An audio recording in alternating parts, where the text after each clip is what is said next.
Благодарам за присуството. Денеска имавме управен одбор на овој комитет во кој што членуваат подпредседателот на владата за економски прашања, Министерството за локална самоуправа и се разбира швајцарската амбасада.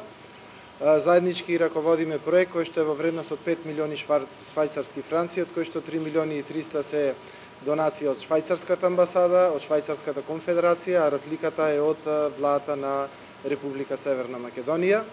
Првата компонента тоа е на кабинетот на подпредседателката, тоа е изградба на системот Цирера, ќе го објасни подпредседателката, а другите две компоненти се на Министерството за локална самоуправа. Генерално ги поддржуваме планските региони и центрите на планските региони со иновативни проекти.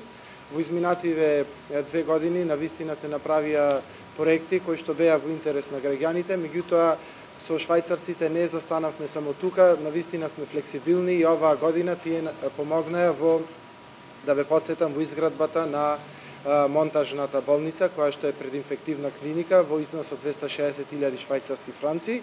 Значи не сме стриктно насочени кон овие проекти, во зависност од потребите и барањата, има флексибилност и помагаме она што е во моментот многу важно.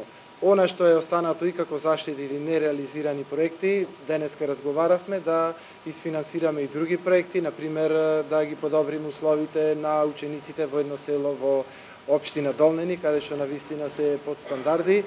Се договоривме денеска да се реновира тоа училиште и тие ученици и се разбира сите други проекти кои што ќе ги дофинансираме до крајот на август ќе донесеме заедничка одлука. Еве толку накратко за проектот. Почитувани медиуми, почитувани граѓани, мене ми е навистина драго што денеска имавме заеднички управен одбор со министерот за локална самоуправа и со швајцарската амбасадорка. Дискутиравме за досегашната реализација на оваа програма. Програмата се однесува на одржлива и инклузивна рамномерна регионална распределба на финансиски средства и развој во државата.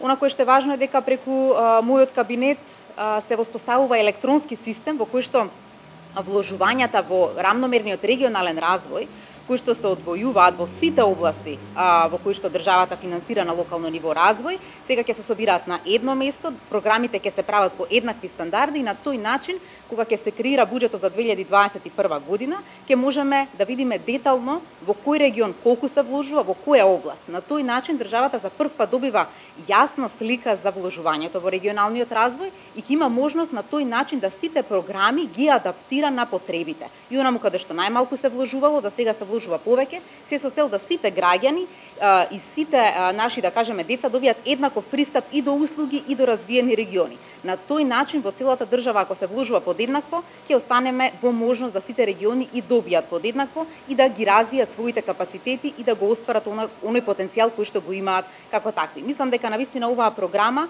за прв пат ќе даде можност да ние како држава врз основа на податоци донесуваме одлуки колкав буџет ќе се издвои во која област и на кој начин понатаму ќе се троши преку центрите за регионален развој. И сметам дека оваа стартна позиција понатаму треба да се раководи низ институциите. Сега е почнато како програма и проект од швајцарската амбасада, но навистина низ институциите понатаму ќе може навистина да даде една поинаква слика и да биде јасно кој регион е помалку развиен, а кој регион е повеќе развиен. Благодарам.